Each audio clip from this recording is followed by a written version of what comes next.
Morning, everybody. I'm very thankful to see you all this morning. I'm thankful to welcome you to what appears to be the beginning of the end of the longest government shutdown in U.S. history, as shameful as that is. I don't think it's coincidental, you know how I think, but it's after 40 days of wandering in the wilderness and making the American people suffer needlessly, some Senate Democrats finally have stepped forward to end the pain. It appears to us this morning that our long national nightmare is finally coming to an end, and we're grateful for that. At least some Democrats now finally appear ready to do what Republicans and President Trump and millions of hardworking American people have been asking them to do for weeks. But as we said from the beginning, the people's government cannot be held hostage to further anyone's political agenda. That was never right. And shutting down the government never produces anything. It never has, if you study history. And so here we are. I want to remind everybody this morning of another critical point that you've heard me here repeat over and over the last several weeks. It's something that I and Leader John Thune and President Trump and every Republican leader have all said repeatedly from the beginning. We have always been open to finding solutions to reduce the oppressive costs of health care under the Unaffordable Care Act. We just made clear that we would not and should not ever do that, that is, negotiate as hostages. And I've also reminded you here every morning at this press conference throughout the shutdown, Republicans have not just been talking about reducing costs and fraud and abuse in so many areas and in healthcare. We've been actually passing new laws to accomplish that urgent mission for the people, and we will continue to do so.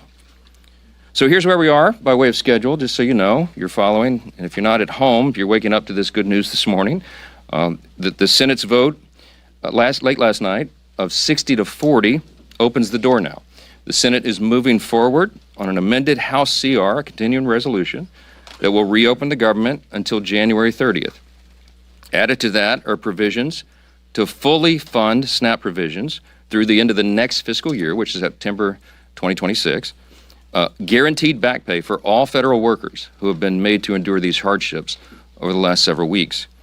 And it also includes passage of 3 appropriations bills, which we're grateful to be moving through the process. That is the Military Construction Veterans Affairs bill, it's the Agriculture bill, and the Legislative Branch bill. The Senate will be back in session this morning to finish their job, and we're certainly praying that they do. They'll need unanimous consent from all senators to fast-track their final vote. As you know, there are some procedural hurdles that one or more could throw in the way, but we certainly hope that they won't do that because so many people across this country are desperate for the government to reopen.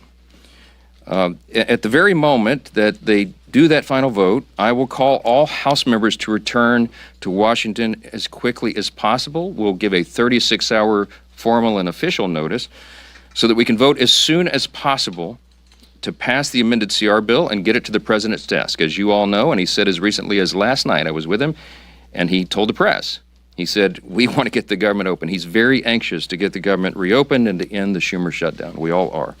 With regard to the travel challenges, I spoke yesterday at some length with Transportation Secretary Sean Duffy, my former colleague and good friend, and he lamented the serious situation that we have with air travel in the U.S. He's bent over backwards, as all members of the administration and the cabinet have done in all of their areas of jurisdiction, to try to keep the government working for the people and to mitigate the pain and the harm. But the problem we have with air travel is that our air traffic controllers are overworked and unpaid, and many of them have called in sick. That's a very stressful job, and even more stressful exponentially when they're having trouble providing for their families. And so air travel has been grinding to a halt in many places. And as of Sunday, nearly half of all domestic flights and U.S. flights were either canceled or delayed. And it's a very serious situation. So I'm saying that by way of reminder. I'm stating the obvious to all my colleagues, Republicans and Democrats in the House. You need to begin right now returning to the Hill. We have to do this as quickly as possible. Now, we look forward to the government reopening this week so Congress can get back to our regular legislative session. We have a lot of business to do, as you all know, and we will be working in earnest. There'll be long days and long nights here for the foreseeable future to make up for all this lost time that was imposed upon us.